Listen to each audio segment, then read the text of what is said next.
Hello everyone, how's it going? Hope you're all right. And in this lesson, we are discussing one of the ways through which businesses can enter an international market. And the concept of discussion here is exporting.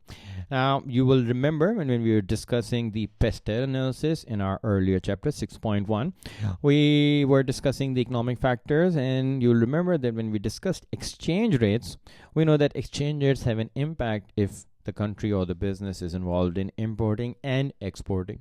And we learned there that when one country's business decides to sell its products to another consumer or another business in another country, so across borders, right? That's what exporting is. And chances are we've all benefited from this in one way or another. There are products that we use that were not produced in our country but were brought in from another country. That's only possible because businesses around the world decide to produce and sell their products to different countries around the world. And the idea is to, of course, become a household global name, become the company that everybody recognizes. And of course, the more countries you go to, the more customers you sell to, the more revenue you end up getting. And right, more revenue eventually will lead to profits if your costs are under your control.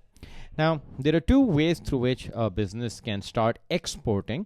And first of which is where a business is not seeking any help from any other business or any other entity, but rather doing the whole process themselves. So, of course, being in country A, if you want to sell in country B, you will be directly contacting your customers. And if you're not there in terms of a storefront or a retail store, then of course you will need some online presence. And we've seen how technology and globalization has made it possible for businesses to be available all around the world through Instagram, Facebook, and other mediums where you can set up your businesses and you can sell directly to those international customers. So that's what we're discussing here, directly selling to foreign customers.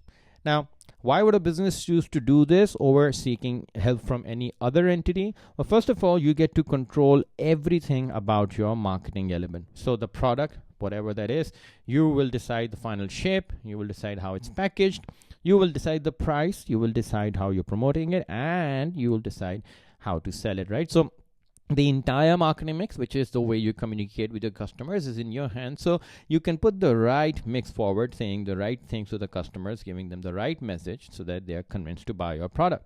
And since you're not seeking help from any other business to handle the logistics, to transport, so you have to make absolutely no payments to any middlemen or any intermediaries that may assist you in getting your product from country A to country B. So there are cost savings and you have a direct line with your customers.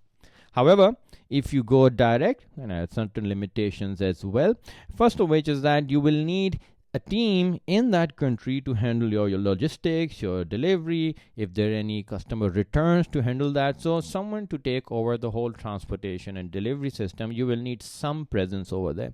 Because the whole reason you're going direct and online is because you don't want to invest in a whole store in another country, right? And that also creates another problem, that if you're not going to be there as a business, then you will not have a dedicated marketing team in that country B. And if you don't have a dedicated marketing team, and if you're not seeking any help from a local business, then there will be a lack of local knowledge, in the sense that if there's any change in trends, if there's a seasonality element that you're not aware of, then perhaps you will miss that out completely if there's no one guiding you through that with some local knowledge.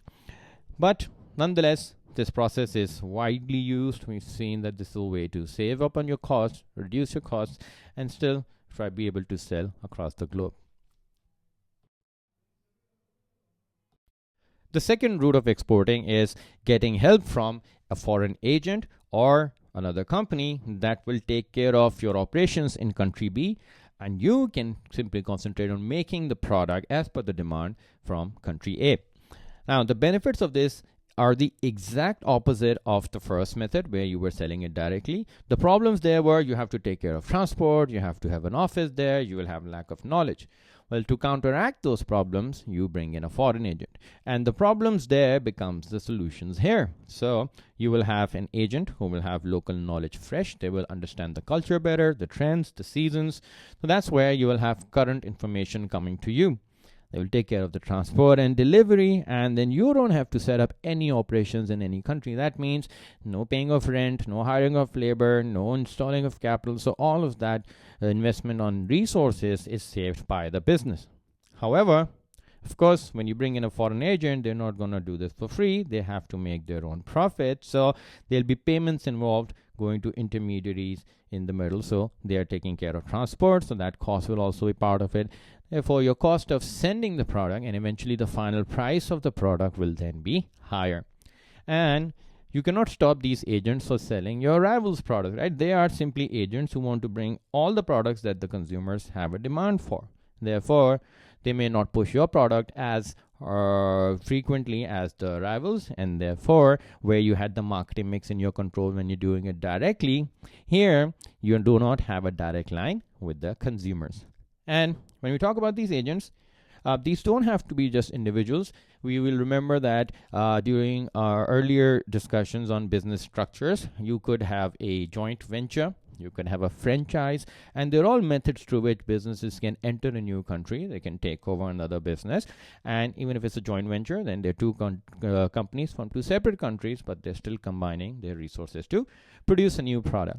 So many ways through which companies will eventually foray into an international market.